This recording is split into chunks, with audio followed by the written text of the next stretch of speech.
Y por si no teníamos suficiente, con esos 100.000 euros en metálico que se llevó Alvise Pérez por parte de un empresario de criptomonedas para que básicamente legislase a su favor.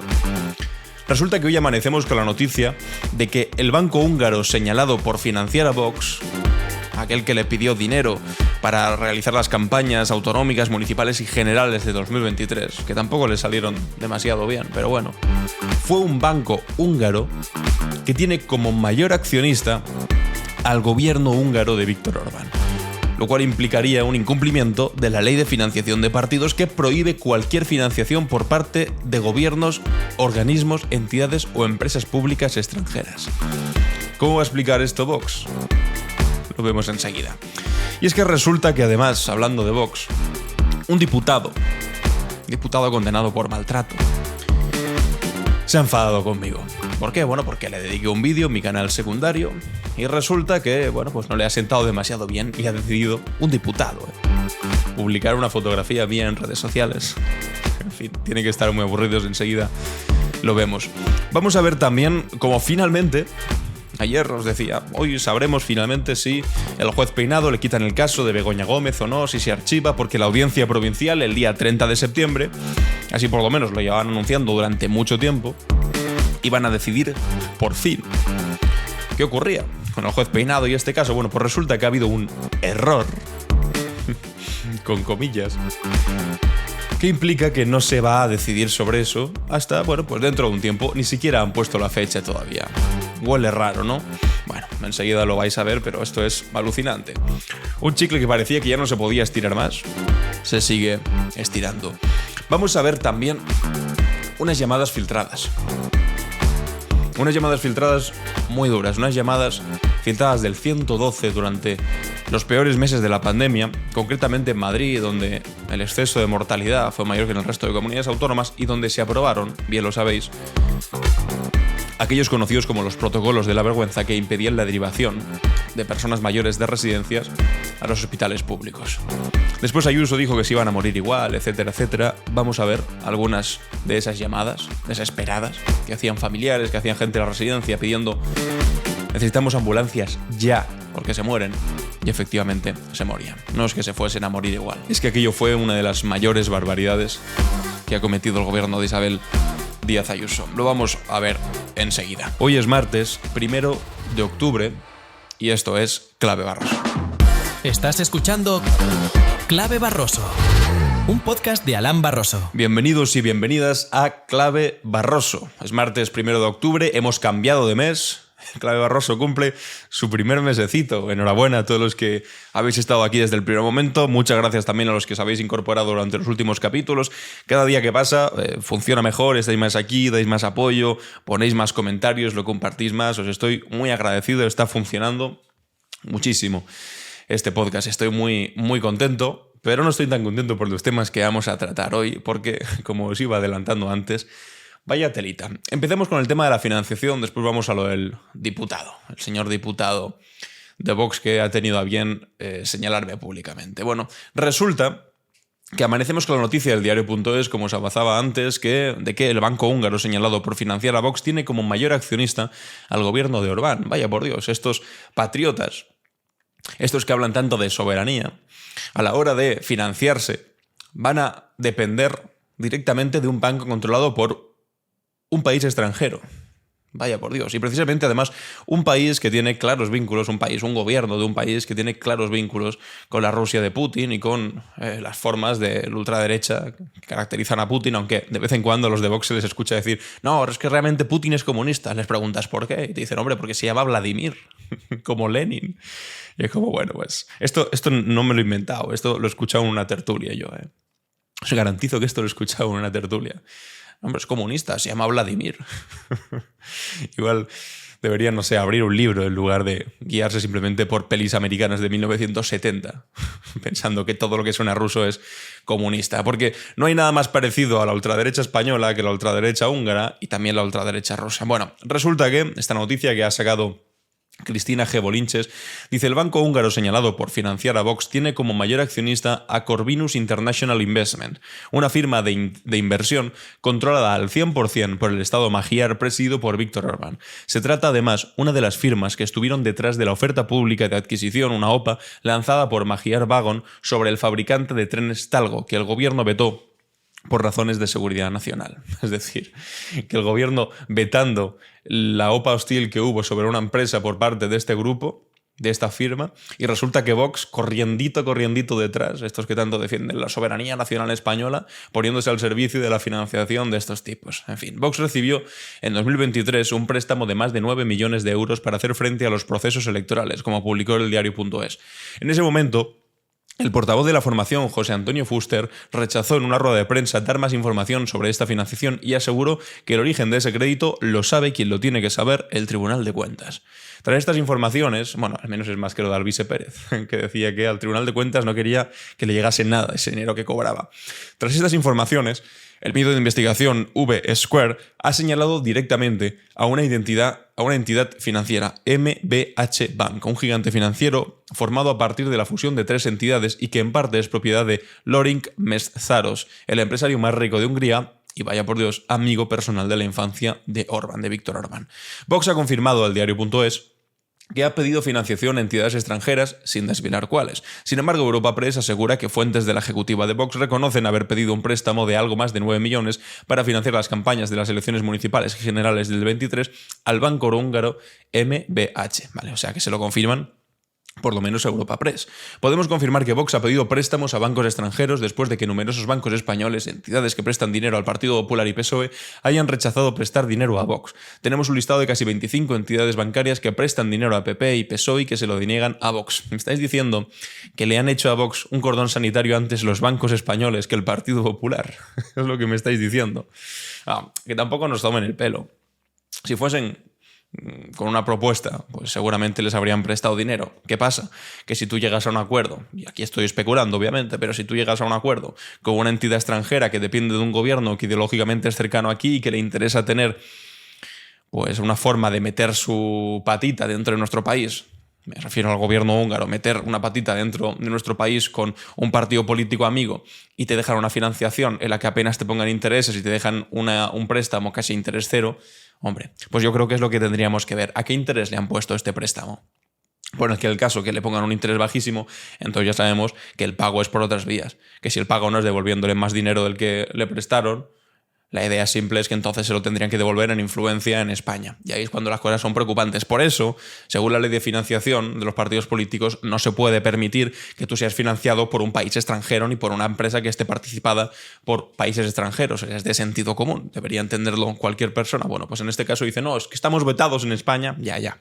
Se pone antes el cordón sanitario un banco que el Partido Popular y por eso nos vamos fuera casualmente a Viktor Orbán. Bueno, esto es como Marine Le Pen, que también recibía jugosos préstamos por parte del Kremlin, por parte de Rusia, antes de que comenzase la invasión de Ucrania, etcétera, etcétera, cuando podían decir que eran todavía amiguitos sin que tuviesen demasiados problemas. Bueno, pues cuando estaban a punto de la quiebra, ¿quién vino a rescatar? El señor Putin. ¿Por qué? Porque era también la extrema derecha y le interesaba tener pues, un caballo de Troya dentro de Francia. Pues aquí algo parecido con este caso. Asimismo añaden los de Vox que podemos confirmar que hemos pedido dinero a los bancos por el retraso, no sabemos si deliberado, del gobierno en devolver a los partidos los gastos electorales. Y podemos confirmar que los créditos están ya pagados a cierre de 2023. O sea, que lo han pagado ya. El dinero que le pidieron al banco húngaro. No será porque entonces era un préstamo bastante ventajoso. En fin, nos lo deberían aclarar. Y nos preguntamos por qué hay entidades españolas que se niegan a prestar dinero. En fin, vuelven a repetir exactamente lo mismo. Por su parte, Pepa Millán, el portavoz de Vox en el Congreso de los Diputados, también ha reconocido que se tiró de financiación húngara. Yo no sé si ese banco es cercano a Orbán y no. Yo sé que es un banco húngaro. O sea, ya en la propia declaración de la portavoz de Vox en el Congreso de los Diputados ya está abriendo la puerta a que probablemente sea un banco cercano a Vox. Digo a Vox, a Orbán. Yo no sé si es cercano o no. Yo solo sé que es un banco húngaro, hombre, gracias. Eso lo sabíamos todos ya desde hace unas semanas. Pero la que sea cercano a Orbán, a Viktor Orbán, hombre, pues es mínimamente interesante. Ha señalado en declaraciones a los medios. Ante la imposibilidad de obtener ese préstamo que obtienen otros partidos, bla, bla, bla, nos tuvimos que ir para allá. Básicamente, Es lo que dicen. Vamos a lo que dice la ley de financiación de partidos. En el caso de que Vox se haya financiado a través de un banco controlado por un Estado, en este caso el de Hungría, podría llegar a suponer un incumplimiento de la ley sobre financiación de los partidos políticos. En concreto, esta establece, y cita aquí literalmente, que los partidos no podrán aceptar ninguna forma de financiación por parte de gobiernos y organismos, entidades o empresas públicas extranjeras o de empresas relacionadas directa o indirectamente con los mismos, según se refleja en su artículo 7. En este caso sería la financiación por parte de un banco que tiene como primer accionista al Estado húngaro. Vaya. La ley también refleja que los partidos políticos podrán recibir donaciones no finalistas procedentes de personas físicas extranjeras con los límites, requisitos y condiciones establecidas en la presente ley para las aportaciones privadas y siempre que se cumplan, además, los requisitos de la normativa vigente sobre el control de cambios y movimientos de capitales. A ver, entonces, con la ley encima de la mesa, con la ley en la mano, lo que acaban de hacer aquí es una irregularidad como la copa de un pino, porque han aceptado literalmente forma de financiación a través de un préstamo que está controlado al mismo tiempo por el gobierno de Viktor Orbán en Hungría. Ahora que nos lo intenten justificar. Bueno, pues mientras esperamos sentados a que Vox conteste algún tipo de pregunta sobre este asunto, vamos con lo que ha puesto este señor, Carlos Flores Juberías, que como veis aquí en su Twitter, pues tiene a bien compartir una fotografía de mi cara y bueno, después ahora vemos lo que ha dicho concretamente. Carlos Flores, para quien no lo sepa, es un diputado de Vox que fue condenado literalmente por violencia psíquica habitual contra su mujer, una cosa que en su momento Feijóo dijo que simplemente, bueno, pues que había sido un divorcio duro, ¿no? El pobre había tenido un divorcio duro, bueno, pues no fue un divorcio duro. Fue una cosa que si leemos aquí lo que explican de la sentencia de la sección quinta de la Audiencia Provincial de Valencia que confirmó la condena a 1 año de prisión a Flores como responsable criminalmente en concepto de autor de un delito de violencia psíquica habitual y de 21 faltas de coacciones, injurias y vejaciones injustas, detalla la retahíla de insultos que dedicó a su exmujer y a su exsuegro y la estrategia fallida del hoy dirigente de Vox para desacreditar a la denunciante asegurando que sufría celos y despecho. Al líder valenciano de Vox se le prohibió aproximarse durante 3 años a su exmujer, a la que tuvo que indemnizar en concepto de responsabilidad civil con 6.000 euros. La sentencia del juzgado de lo penal número 7 de Valencia, esto os lo digo para que entendáis la magnitud del personaje que me señala, declaró como hechos probados que Carlos Flores, catedrático de Derecho Constitucional de la Universidad de Valencia, se dedicó a proferir insultos a su exmujer bajo el balcón de su vivienda o en la entrada del colegio de sus 3 hijos menores de edad durante los meses de septiembre, octubre y noviembre del 2000, enero y febrero del año siguiente. En 8 ocasiones, Flores se colocó debajo del balcón de la vivienda de su exmujer y le dirigió expresiones como ladrona, secuestradora de niños, dueña de calabozo o puta, le gritó que se buscara la vida y le preguntó si no se decidía a hacer las esquinas todavía. El 11 de octubre del 2000, el dirigente ultra siguió a bordo de su motocicleta a su exesposa y sus hijos hacia el colegio y les petó: no puedo hacerlo, molesto, imbécil, cuida a tus hijos, ladrona, te falta dinero, no te paso bastante, mantenida, que vives a costa de tus hijos, no te da vergüenza. El 21 de diciembre, la víctima tuvo que llamar a la policía al haberle increpado a su exmarido en el jardín de la urbanización donde vivía con expresiones como: hombre, ya está aquí la mantenida esta, la fugitiva esta. Además, Carlos Flores le impidió entrar en el domicilio. El 12 de enero del 2001, en otro encuentro, le dijo: loca más que loca, ladrona, secuestradora de niños, manipuladora, ¿sabes dónde más me duele? Que esta es mi favorita, en referencia a una de las hijas que se negaba a acompañarle. Que esta es mi favorita. ¿Cómo va a decir eso de sus hijos? Esta es mi favorita. Bueno, o sea, todo tipo de barbaridades. Le dijo a su suegro: cruza enfrente, que es el barrio de las putas, vete con las putas, que es lo que quiere, ¿no? En fin, o sea, no voy ni a seguir leyéndolo, porque son todo tipo de barbaridades, una tras otra, que están en la sentencia. Bueno, pues con este tipo estuvieron negociando el gobierno en Valencia, al final le dio vergüenza hasta el Partido Popular, le dijeron: bueno, pues que este tipo no entre en el gobierno, y Vox lo mandó como diputado al Congreso de los Diputados. Y ahora este tipo, en el Congreso de los Diputados, este condenado por maltrato, pues tiene mucho tiempo libre. Y entre subir fotografías mías a su Twitter, lo que ha decidido también hacer es presentarse a un certamen literario. ¿Pero qué pasa? Que es un premio literario sobre la igualdad. Claro, entendéis, ¿no? Iba a decir la ironía, pero no, la pretensión de meterse ahí simplemente para llamar la atención, para desestabilizar y, bueno, simplemente para que se hable de él. Aunque, bueno, yo cada vez que hable de él, pues bueno, recordaré las lindezas que tenía bien a dedicarle a una persona que en principio se supone que había querido mucho, que es su mujer. Bueno, en fin, divorcio duro que decía Feijóo. No sé si le sale bien que hablemos de él. Bueno, pues en este caso se ha presentado a un concurso literario sobre la igualdad que promociona el Ayuntamiento de Valencia, gobernado también por el Partido Popular, y resulta que el tipo quedó finalista y demás. Bueno, entonces yo hice un vídeo hablando de esto, pero sobre todo de un enfrentamiento que tuvo en televisión con una periodista de la cadena SER, de Mariela Rubio. Bueno, sin más.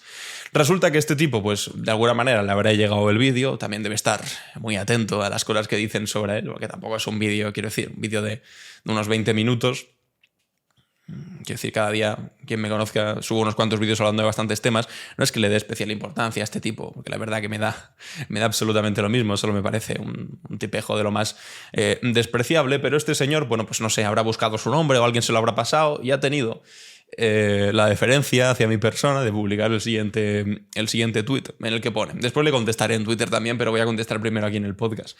Y dice: me entero de que el supuesto politólogo Alan Barroso, soy supuesto, presunto politólogo, ha dedicado un vídeo de 20 minutos, lo que te da derecho a una colección entera de todos sus mohínes de desagrado, muecas de resignación y gestitos de disgusto habituales. Esto es lo que hago yo, colección de mohínes de desagrado, muecas de resignación y gestitos de disgusto. Hombre, hablando de ti, algún que otro gestito, no, gestazo de disgusto habré tenido, seguro. A comentar lo de mi premio literario, que ni siquiera es su premio, quedó finalista, pero bueno, ustedes hagan lo que gusten, yo por mi parte tiraré de Filmoteca y optaré por la sobriedad de un clásico. Y entonces pues comparte una fotografía mía, insisto, un diputado en el Congreso de los Diputados. Un diputado compartiendo mi fotografía, son tremendos. Y otra fotografía, un fotograma de una película en la que, bueno, pues se puede leer francamente: querida, me importa un bledo. Bueno, pues si te importase un bledo, querido amigo, no estarías publicando literalmente una fotografía mía. Pero bueno, para eso están los diputados de la ultraderecha. No se les puede pedir gran cosa, no se les puede pedir, bueno, pues que no maltraten a sus mujeres, tampoco se les puede pedir, supongo, que madruguen demasiado o que trabajen por los intereses de los españoles. Se le puede pedir seguramente pues que publiquen una fotografía mía, insisto, diputado, al que le pagamos el sueldo, al que yo también le pago el sueldo, difundiendo pues fotografías de gente que en YouTube publica cosas que no le gustan. En fin, completamente alucinante. ¿Qué pasa con el asunto de Begoña? Porque, como os decía en la introducción, en principio era ayer, el día 30, cuando íbamos a conocer qué es lo que decidía la Audiencia Provincial de Madrid, si se archivaba el caso, si se archivaban alguna de las partes, si le quitaban el caso entero, si le permitían investigar sobre algo. Bueno, pues no os lo perdáis. Pero ha ocurrido lo siguiente: un error del juzgado de Peinado retrasa la decisión de la audiencia sobre el caso de Begoña Gómez. Es que, hombre, por favor, era un chicle inestirable más, o sea, ya no se podía estirar más, estaba completamente reseco. Bueno, pues han conseguido, no sé, mascarlo todavía un poco más, se ha metido el chicle reseco en la boca al juez Peinado, no ha empezado a mascar. Y lo ha llevado hasta, bueno, pues que todavía se extienda más este asunto. Y es que resulta que la Audiencia de Madrid denuncia que el juez no remitió toda la documentación necesaria en torno a uno de los recursos de la esposa del presidente y suspende su debate, que puede demorarse un mes más a causa del fallo del juzgado. Y se quedan tan anchos. Y se quedan tan anchos. Vamos a verlo aquí, lo comparte Alfonso Pérez Medina, responsable de tribunales en La Sexta. La Audiencia de Madrid ha tenido que aplazar el asunto porque les faltaba un papel. De hecho, les faltaba el documento más importante, ese recurso de Begoña Gómez, de su equipo, sobre el que tenían que deliberar. Y ese documento debería haber salido del juzgado del juez Peinado. Alfonso Pérez Medina, ¿esto es un error o, teniendo en cuenta el historial del juez, tú ves aquí algo más? Pues Rodrigo, otra circunstancia extraña en esa investigación que dirige el juez Juan Carlos Peinado contra Begoña Gómez. Después de meses, hoy se tenían que reunir los 3 magistrados de la Audiencia Provincial de Madrid para deliberar en torno al recurso que había presentado la defensa de Begoña Gómez pidiendo ya el archivo de la causa. Y justo ese documento, ese escrito, es el que faltaba porque no lo había enviado el juzgado de Peinado. La explicación oficial es que se trata de un error del letrado de la Administración de Justicia que trabaja con Peinado. La defensa de Begoña Gómez habla ya de cagadón inexplicable. Consecuencia, el juez Peinado gana tiempo, la decisión de la Audiencia de Madrid se va a demorar y él va a poder continuar realizando diligencias. De hecho, el 16 de octubre va a interrogar a una directiva del Instituto de Empresa. Esto es una auténtica vergüenza. Es decir, resulta que un documento importantísimo para la deliberación de la Audiencia Provincial y resulta que, oh casualidad, vaya por Dios, se le olvida al juez Peinado, no lo presenta. Vaya, qué torpe, ¿no? Justamente eso que se necesitaba no lo presentan. Y también os digo, por el otro lado, el papelón de la Audiencia Provincial, quiero decir, si ¿durante cuánto tiempo, durante cuántos meses se lleva anunciando que se decidiría sobre este asunto el 30 de septiembre para no prorrogar más la decisión? ¿No podrían haber asegurado antes de llegar a la reunión, oye, que están todos los documentos, que tenemos todo lo que necesitamos para deliberar, para debatir si se llega a una conclusión o no? Bueno, y resulta que el mismo día en el que tienen que tomar la decisión, se dan cuenta que le falta un papel. Hombre, se supone que te tendrías que haber ya leído todos los papeles que tenías y que necesitabas para llegar a una conclusión, ¿no? Yo, por un lado y por el otro, de verdad que estoy alucinando, si no fuese porque ya llevamos alucinando mucho tiempo con este asunto, y como os decía, es que es un chicle que estiran y parece el auténtico chicle infinito. El auténtico chicle infinito. Pero ¿hasta cuándo van a seguir alargando este asunto? Claro, yo ayer estaba en Televisión Española, en la hora de la 1, con un magistrado al que le estábamos preguntando su opinión sobre cómo iba a funcionar este asunto, qué es lo que iban a decidir. Yo pensaba ya, efectivamente, hoy, martes, el 1 de octubre, ya sabríamos, después del 30 de septiembre, qué es lo que pasa, si se archivaba, si no se archivaba. Bueno, yo le hice la siguiente pregunta hablando sobre una causa general sobre el tema prospectivo, y la respuesta era, bueno, que esperásemos a ver qué es lo que decidían, pero es que parece que vamos a tener que esperar un mes más. Vamos a ver lo que le pregunté.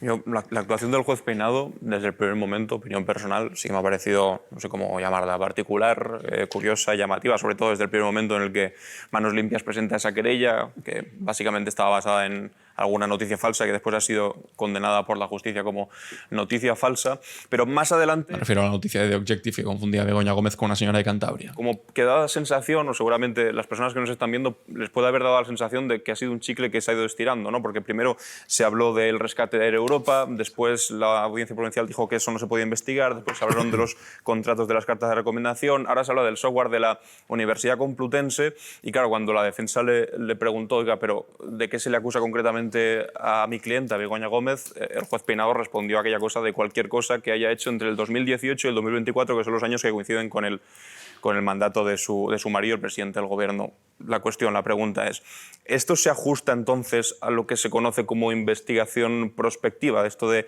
ir a pescar a ver si encuentras algo? Y en el caso de que así sea, simplemente con delimitar esto y decirle, vale, simplemente usted investigue sobre esto o no investigue sobre nada, porque lo vamos a archivar todo, ¿quiere decir que o se constata que esto ha sido una investigación prospectiva? Y yo entiendo que las investigaciones prospectivas están prohibidas por nuestro ordenamiento jurídico. Por lo tanto, ¿tendría alguna consecuencia que un juez haya abierto una investigación a todas luces prospectiva, o para él no tendría ningún tipo de consecuencia? Bueno, vamos a ver. A la pregunta, yo creo que la respuesta vendrá dada precisamente por eso estamos hablando hoy, porque hoy se reúne la Audiencia Provincial para deliberar si efectivamente, si decreta el archivo es porque entienda que los hechos no son constitutivos de delito y pueda haber un exceso, si decreta el absolvimiento parcial, un exceso en la investigación, lo que puede ser una investigación prospectiva.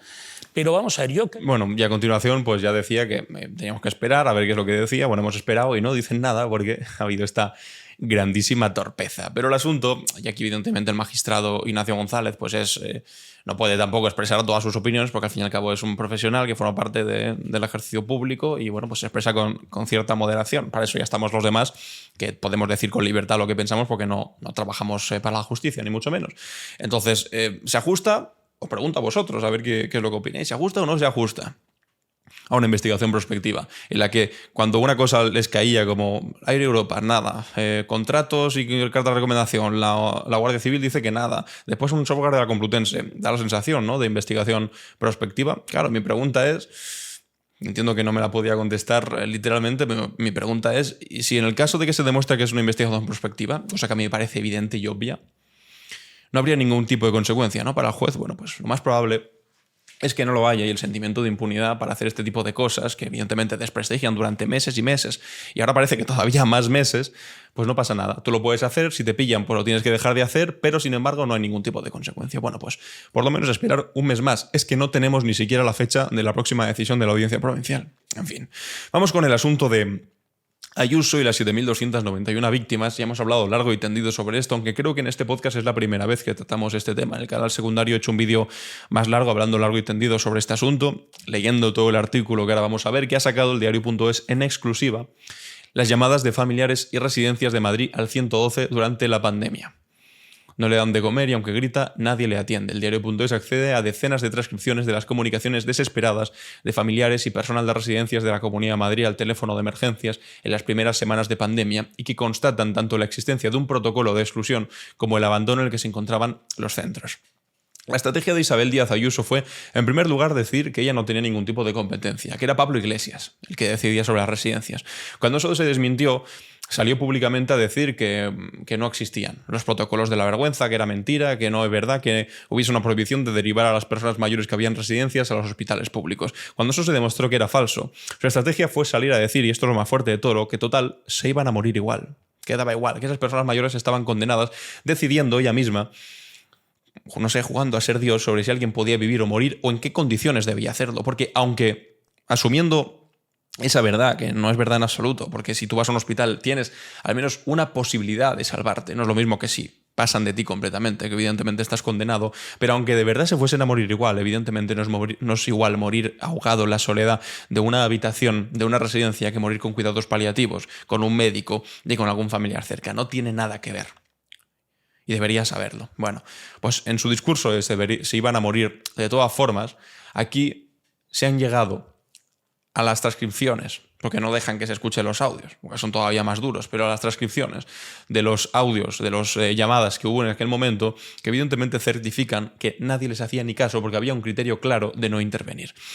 El artículo, si lo queréis leer entero, lo podéis encontrar en el diario.es. Os he leído el titular para que lo podáis buscar, pero vamos a leer algunas de los entrecomillados de declaraciones transcritas, de conversaciones transcritas. Dice así: un amigo de una usuaria de una residencia decía: hace varios días que no podía hablar con él, hoy lo he conseguido y me ha pedido que llame a emergencias. Dice que ni está aislado, que no le dan ni de comer, no ha cenado, por mucho que grita, no le atiende nadie. El hijo de una usuaria de una residencia: la doctora me ha dicho que mi madre está muy mal, nos ha dicho que no la derivan porque tienen orden, un protocolo de no derivación a los hospitales. Insisto, esto es una cosa de llamadas del 2020, cuando todavía no se conocía nada de lo que se había aprobado. La doctora me ha dicho que no la derivan porque tienen orden. La doctora se lo había dicho, un protocolo de no derivación a los hospitales. Aquí la hija de un usuario dice: mi padre está con problemas respiratorios y nos han dicho que ni va ambulancia ni va nadie y que han llamado a todas partes, les van a dejar morir. Fueron el otro día porque llamé a la Guardia Civil. Una cosa es que se mueran y otra que se mueran sufriendo. Mi padre ha pagado la seguridad social, es que no tiene derecho a morir dignamente. Es que son durísimas estas declaraciones. Hija de una usuaria en residencia, he llamado esta mañana varias veces, ya porque se están muriendo como chinches. No hay personal, no dan abasto, se están muriendo los ancianos. Otra hija está llamando: por favor, vayan ya, porque se van a encontrar los 180 ancianos muertos. Nos está diciendo la residencia que ni les llama a nadie, ni les están dando material. Una auténtica barbaridad. Médico de una residencia, un médico. Solo ha venido a la funeraria. Ya sabes que los pacientes geriátricos no son transferidos. Una vez más, un médico diciendo: ya sabes que los pacientes, los mayores que están en la residencia, no son transferidos. Punto. En fin, la ambulancia no llegó, en este caso. Y resulta que esta transcripción es durísima. Habían llamado el 29 de marzo para pedir el traslado a un hombre de 76 años. Y resulta que llamaba para saber si hay noticias.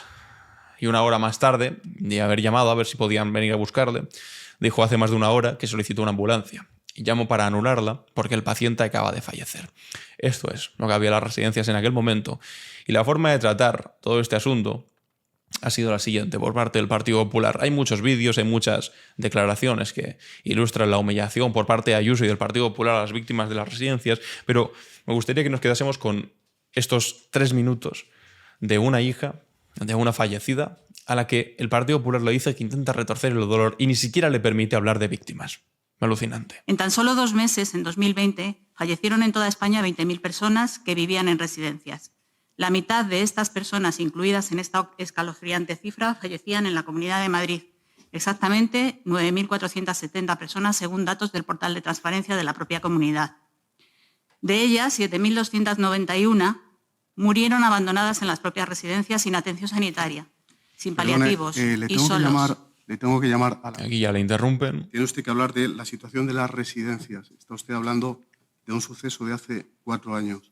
Entonces le llamo Sí, yo le llamo a la... Como si para hablar de la actualidad de las residencias no se pudiese hablar de hace 4 años, que literalmente es hace 2 días. Las 2.173... Un momento. El otro día Amnistía Internacional compareció por el mismo objeto y hablaron también de eso, y es importante hacer el diagnóstico para llegar a la cuestión. Puede continuar.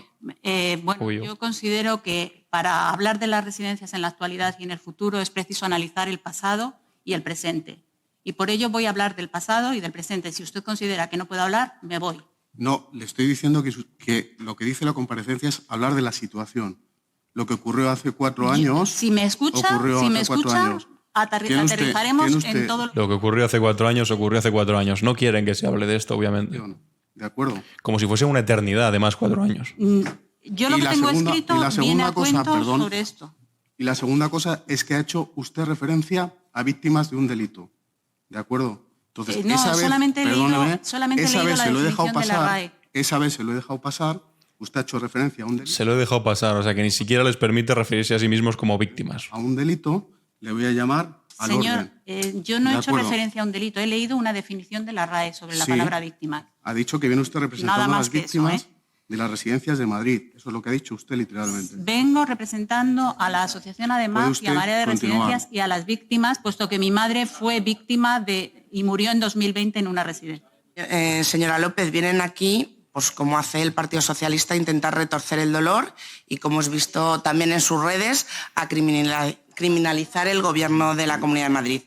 Pero les tengo que decir que los ciudadanos saben que han venido del partido, que solo busca atacar a Madrid y a la presidenta. Atacar a Madrid. Como pido justicia es que estás atacando a Madrid. Hija de una víctima de COVID, como usted. Yo soy hija de una víctima de una serie de decisiones políticas que se han llevado a cabo en las residencias. Y nada más, o sea, retorcer el dolor es lo que hacen ustedes cuando mienten, cuando la señora presidenta sale diciendo que iban a morir igual, o el señor Osorio dice que las familias hemos cerrado el duelo. Eso es retorcer el dolor de las familias.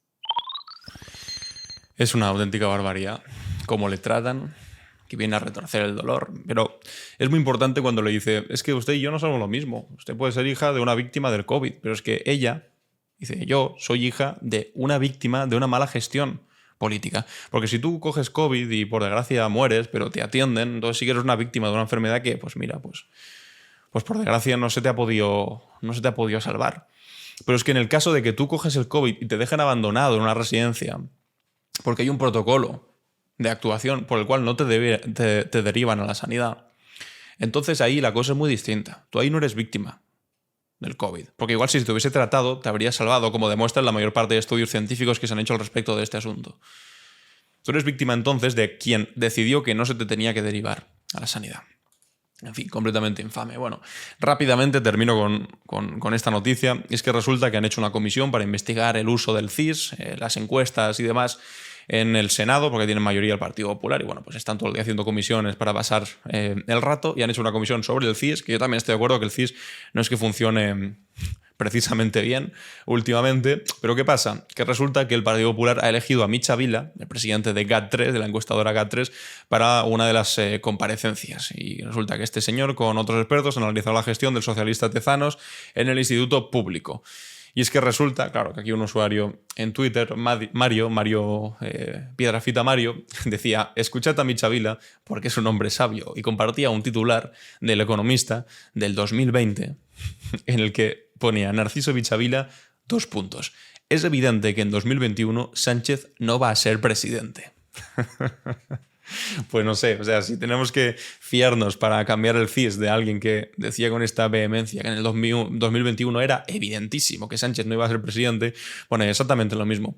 Durante esta época de hiperinflación de encuestas que vivimos durante el año 2023, que salían no sé cuántas encuestas cada semana en la que el 99% decían que Feijóo iba a tener mayoría absoluta o que podía gobernar con Vox seguro, entre las cuales se encontraba también las de GAT3, la de Narciso Micha Vila, también daban por hecho que Pedro Sánchez, bueno, hasta 2021 es verdad que llegó, pero que del 2023 no pasaba. Bueno, pues estamos en 2024, ya 3 años después del 2021 y 1 año después del 2023, y para desgracia de las personas que emiten esta opinión tan contundentemente desde los datos, Pues resulta que Pedro Sánchez sigue siendo presidente. Bueno, amigos y amigas, hasta aquí el repaso de noticias de este día y vamos como siempre con la cápsula del tiempo.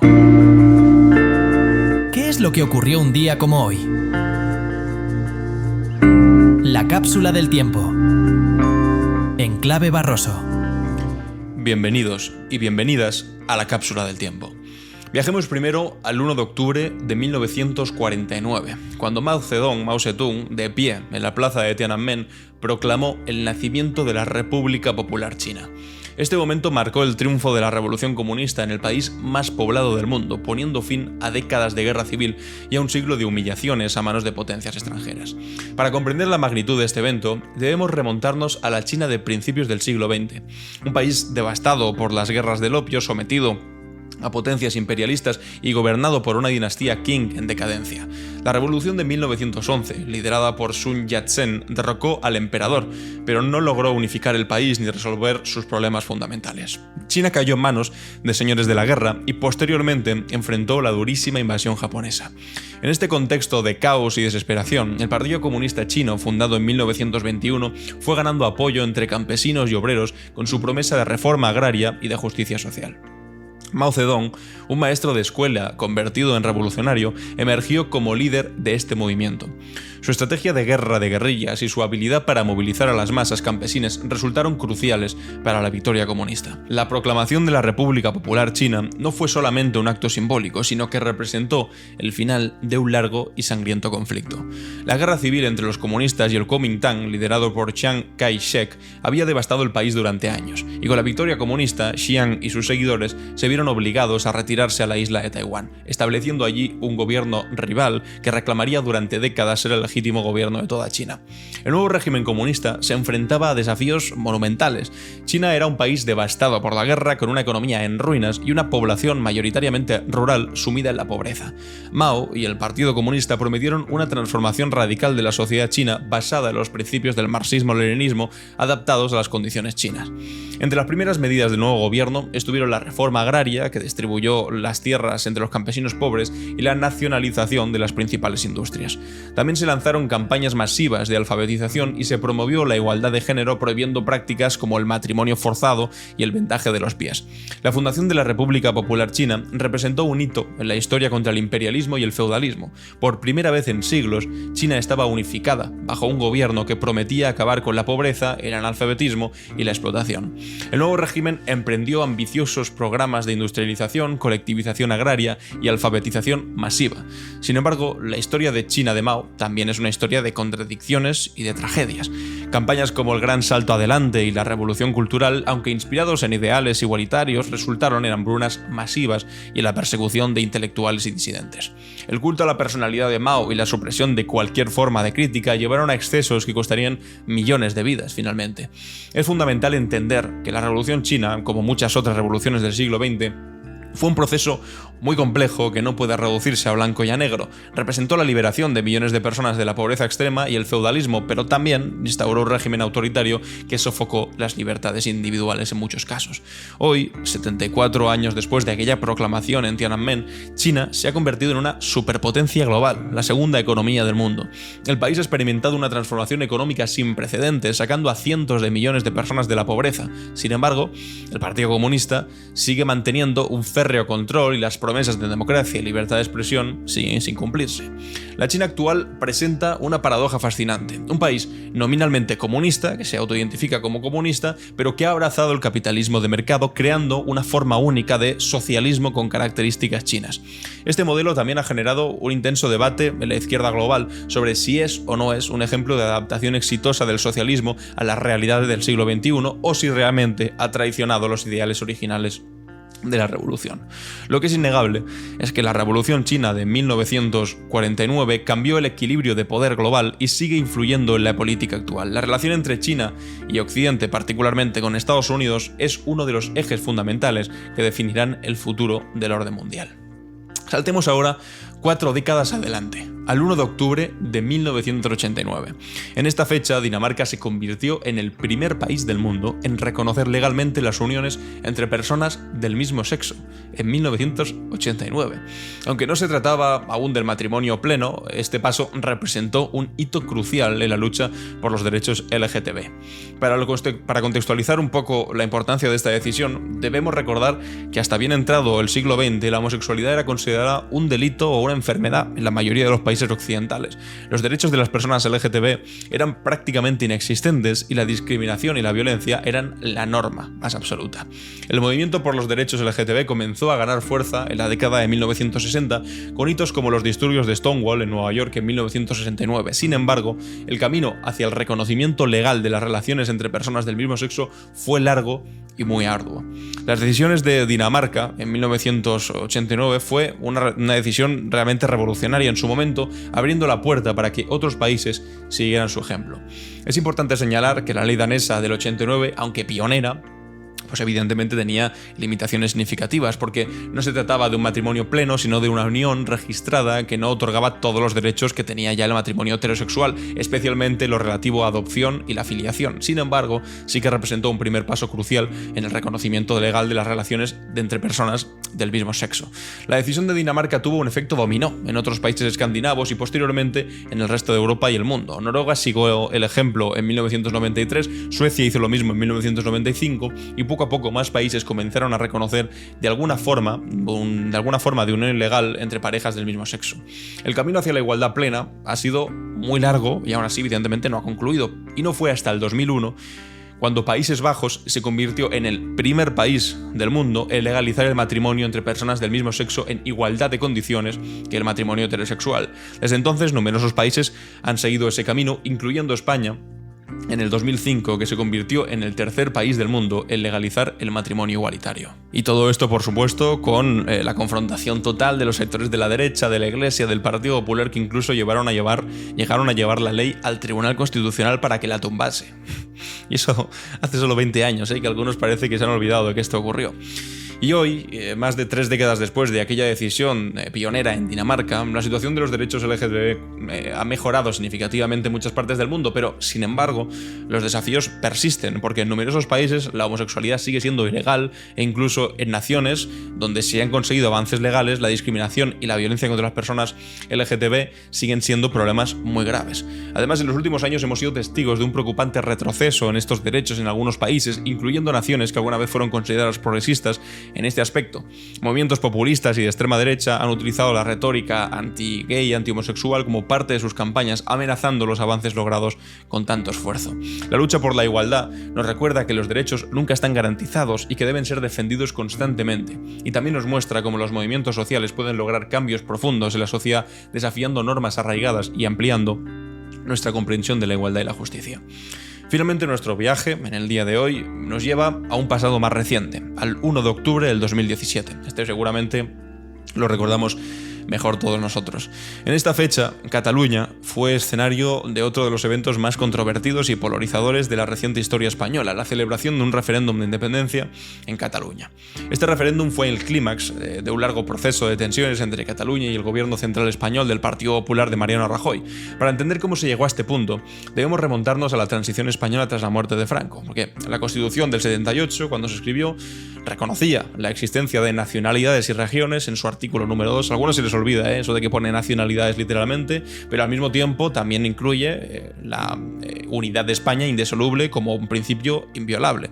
Y durante décadas, Cataluña, como otras regiones con fuerte identidad propia nacional, buscó una mayor autonomía dentro del marco constitucional. Sin embargo, a partir del 2010, con la sentencia que hubo del Tribunal Constitucional que recortaba el Estatuto de Autonomía que se había aprobado en Cataluña, el movimiento independentista ganó un impulso sin precedentes, juntándolo además con la crisis y con un aprovechamiento por parte del gobierno de por aquel entonces Artur Mas para, intentar quitarse problemas de encima y derivárselos al gobierno central.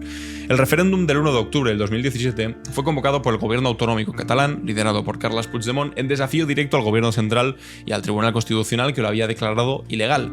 El día de la votación estuvo marcado por escenas de violencia policial que conmocionaron a España y al mundo entero. Las imágenes de agentes de la Policía Nacional cargando duramente contra votantes pacíficos causaron indignación internacional y profundizaron todavía más en la crisis.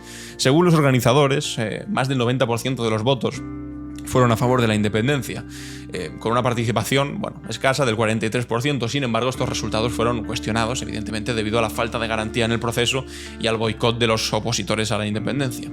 Las consecuencias del referéndum fueron dramáticas. El gobierno catalán declaró unilateralmente la independencia el 27 de octubre, lo que llevó al gobierno español a aplicar el 155 de la Constitución, suspendiendo la autonomía de Cataluña. Los líderes del proceso independentista fueron procesados y algunos huyeron fuera de España, como Puigdemont, mientras otros eran encarcelados, como por ejemplo Oriol Junqueras. Este episodio puso de manifiesto las profundas divisiones, no solamente entre Cataluña y el resto de España, entre los independentistas y el resto de no independentistas, sino también dentro de la propia sociedad catalana. Reveló también las limitaciones territoriales del modelo territorial español y la incapacidad del sistema político de aquel momento para dar cauce a las aspiraciones de una parte en aquel momento muy significativa de la sociedad y la población catalana. Hoy, 6 años después de aquel referéndum, se han dado pasos hacia la normalización, con indultos a líderes independentistas, la amnistía y la vuelta al diálogo. Y las posiciones, pues siguen siendo distantes, pero se han suavizado muchísimo desde aquel momento. El desafío pendiente es encontrar una solución política que respete tanto la voluntad de una parte significativa de la sociedad catalana como el marco constitucional español. Pero si algo que está claro es que la realidad actual de este movimiento independentista y también de la oposición al independentismo es bastante más suave que en aquel momento. ¿Por qué? Porque contestar aspiraciones políticas legítimas, aunque no las puedas compartir, siempre es más sencillo hacerlo en una posición de diálogo y de confrontación de opiniones, más allá de en una posición de mandar simplemente a aporrearte con porras, que fue la decisión que tomó el gobierno de Mariano Rajoy. Por eso, últimamente las encuestas, cada vez que preguntan, el independentismo está más bajo que nunca. Y al mismo tiempo, el Partido Popular está diciendo constantemente que hay un independentismo que latente en Cataluña, etcétera, etcétera, que no se sabe muy bien si es una descripción de la realidad o si realmente es lo que a ellos les gustaría, porque vivieron muy bien al calor de lo que ocurrió en aquel momento. Ya os acordáis. Partidos como Ciudadanos o como Vox vivieron súper bien diciendo España se rompe, pero hoy en día, en 2024, ya suena un poco como farsa. Y hasta aquí, amigos y amigos, ha llegado la cápsula del tiempo. Y ahora vamos con la clave internacional. ¿Qué pasa en el mundo? La clave internacional. Y hoy la clave internacional seguramente se va a quedar antigua a medida que vaya avanzando el día, porque durante la madrugada del día de hoy resulta que el ejército de Israel, que Netanyahu ya ha decidido que su ejército invada el sur del Líbano. Vamos a leerlo en esta noticia de última hora. El ejército de Israel ha lanzado este martes la invasión terrestre en el sur del Líbano, con la que llevaba semanas amenazando en torno a las 2 horas, 1 de la mañana en España. Y después de su aprobación por el Gabinete de Seguridad liderado por Netanyahu, las Fuerzas Armadas han anunciado el inicio de redadas limitadas, localizadas y selectivas contra objetivos terroristas de Hezbollah en la zona fronteriza del sur del Líbano, que suponen una amenaza inmediata a las localidades del norte de Israel. La invasión va acompañada de fuego aéreo y de artillería. Es la próxima fase de la guerra, como denominó horas antes el ministro israelí de Defensa, Yoav Gallant. Las Fuerzas Armadas libanesas se han ido retirando a 5 kilómetros de la divisoria, mientras los cazas israelíes bombardean también con violencia el suburbio sur de Beirut, tras comunicar a los civiles que abandonasen 3 de sus partes urgentemente. Los ataques se podrían oír y ver desde toda la ciudad pasada la medianoche. El ejército israelí, que ya había comunicado a sus homólogos estadounidenses durante la jornada la inminencia de una invasión terrestre y bombardeo con intensidad de localidades, está actuando de acuerdo a un plan metódico para el que los soldados llevan meses entrenándose y preparándose, señalan en un comunicado. A partir de ahora, Flechas del Norte, el nombre de la ofensiva que Israel lanzó el pasado día 23, continuará de acuerdo al análisis de la situación y en paralelo a los combates en Gaza y otros ámbitos. Es decir, la guerra que habían comenzado, que era una guerra que realmente era una masacre contra Gaza, contra Palestina y también contra Cisjordania, ahora se ha extendido hasta el propio Líbano. Ya habían bombardeado poblaciones civiles, habían bombardeado también la capital, habían bombardeado Beirut, insisto, a civiles, más de 600 muertos, entre los cuales se incluyen muchos niños, muchas personas que no tienen nada que ver con Hezbollah, ni con la guerra, ni con absolutamente nada. Y ahora esto ya ha dado un paso más allá, han superado una frontera, bueno, literalmente porque han cruzado la frontera soldados y militares de Israel y bueno, pues esto sí, cuando ocurre en Rusia somos capaces de decir que Rusia está invadiendo Ucrania, pues yo creo que en este caso también no habría ningún problema en decir que Israel está invadiendo el Líbano y la respuesta internacional debería ser la misma. ¿Qué pasa? Y aquí está lo dramático del asunto, que cuando Rusia interviene en el Donbass, diciendo también algo parecido a lo que ha dicho ahora Netanyahu, que están haciendo una intervención selectiva simplemente en una parte concreta del país, no que estén invadiendo Ucrania, sino que entren selectivamente en una parte, es lo mismo que está diciendo Netanyahu, diciendo que simplemente entran en el sur del Líbano.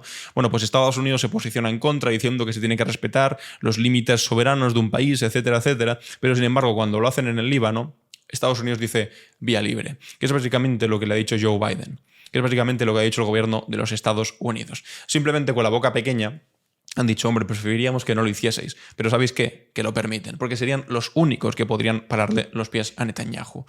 Seguiremos viendo a lo largo del día de hoy cómo evoluciona este asunto. No pinta nada bien realmente, a ver si va a haber algún tipo de respuesta por parte de aliados de Hezbollah como Irán, aunque parece que últimamente también están siendo ellos bastante cautos a la hora de dar más pasos de los que habían anunciado realmente. Y la verdad es que la situación es completamente dramática, ya se asume con normalidad, con naturalidad, que Israel puede entrar en los países que le dé la gana, invadir y masacrar incluso a población civil, y aquí que no haya ni condenas internacionales, pero sobre todo que no haya sanciones, ni una mínima sanción. Es completamente alucinante. Y ahora vamos, amigos y amigas, como siempre, con las preguntas y con las respuestas. ¿Y tú? ¿Qué opinas? En Clave Barroso. Bienvenidos y bienvenidas a ¿Y tú? ¿Qué opinas? Donde os hago una pregunta y leemos vuestras respuestas. En el día de ayer veíamos la hipocresía del señor Borja Semper, que se fue de política diciendo que no soportaba el clima de confrontación y el desprestigio de la política y el acercamiento a Vox, y sin embargo volvió en 2023 para justificar todos los pactos con Vox, la primera vez que entraba a gobernar Vox dentro de gobiernos con el Partido Popular, mientras Isabel Díaz Ayuso decía que te bote chapote, me gusta la fruta, y precisamente, bueno, prestigio en la política no había, incorporando como portavoces a Miguel Tellado o a Cayetana Álvarez de Toledo. Os preguntaba, ¿a qué lleva al señor Borja Semper, un supuesto moderado del Partido Popular, autodenominado moderado del Partido Popular, para volver a un Partido Popular que es más radical todavía del que se fue? Vamos a leer vuestras respuestas. La primera de todos que leí, vi aquí a Belén que puso respuesta: hace mucho frío fuera de la política.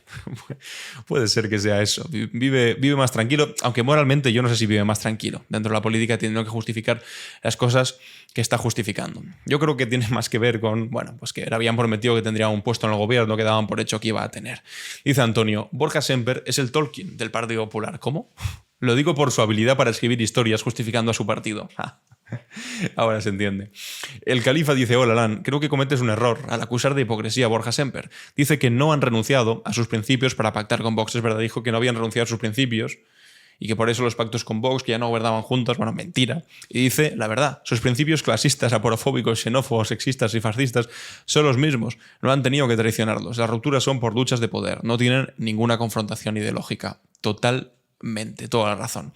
Antonia Miranda dice, el señor Semper debería ser más cauto en sus intervenciones. Su cinismo político no tiene nombre, ha perdido toda credibilidad. Debe dejar de mentir y pedir disculpas. Ha tirado por la borda todo su prestigio de moderación. Es lamentable. Opino como tú. Y aquí Pablo dice, respuesta, hola Alan, mil gracias por el vídeo. En cuanto a la respuesta, me viene a la cabeza dos artistas del mundo de la cultura, literatura y celuloide. Me refiero a Quevedo y Groucho Marx. Poderoso caballero es don dinero, madre yo al oro mumillo. Lo dejo aquí para no ser demasiado plasta y estos son mis principios. Por si no les gusta, tengo estos otros. Un saludo. Muy buenas dos citas que seguramente explican bastante bien este asunto de Borja Semper.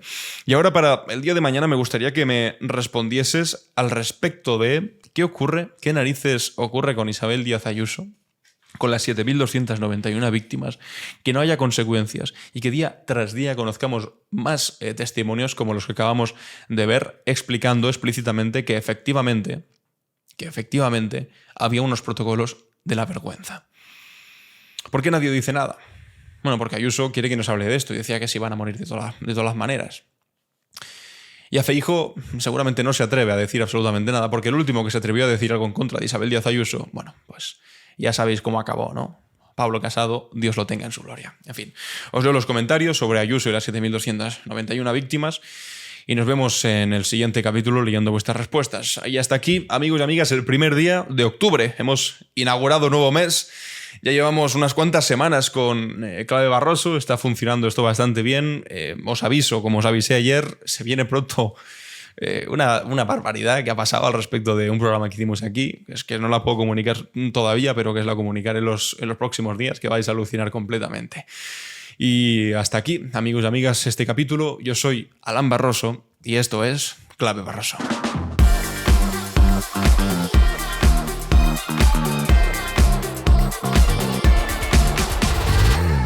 En Clave Barroso.